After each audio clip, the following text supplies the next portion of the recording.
Shri Ramana Gita, Chapter 1. Importance of Self-Abidance. Ganapati Muni. Offering my salutations to Maharishi Ramana, Kartikeya, God in human form, I present his teachings in this lucid work. In the cold season, on 29th December 1913 of the Christian era, when all disciples sat around with focused mind, I asked him, Bhagavan Maharshi, for definite conclusions. Will the discrimination between the real and the unreal itself be enough to liberate? Or is there any other spiritual practice for it?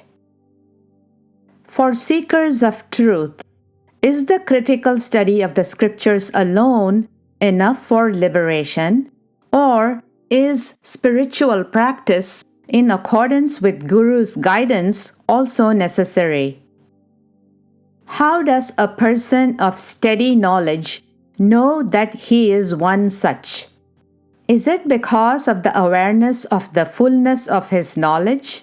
Or is it because of cessation of objective awareness?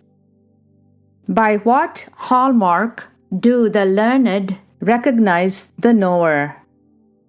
Does samadhi, the conscious absorption of the mind in the heart, result only in knowledge, or does it also fulfill desires? If one practicing yoga, spiritual practices, for fulfilling a desire, becomes a steadfast knower of the self, will that desire be fulfilled anyway or not? After hearing my questions, my Guru, the repository of mercy, Bhagavan Shri Ramana Maharshi, dispeller of doubts, replied thus. Shri Ramana Maharshi. Self-abidance alone can release one from all bondage. However, the discrimination between the real and the unreal leads to distaste for the transient. The profound jnani is always rooted in the self alone. He does not think of the universe as unreal, nor does he see it as apart from himself. There is no doubt that mere critical study of scriptures cannot liberate the one seeking the truth. Without upasana, spiritual practice, there cannot be attainment of self-realization. This is certain.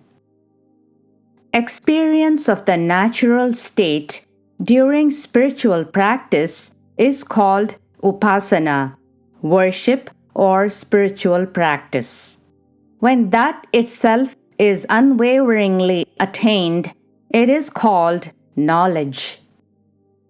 One's abidance in one's own nature as a flame of knowledge, after completely discarding sense objects, is termed the natural state.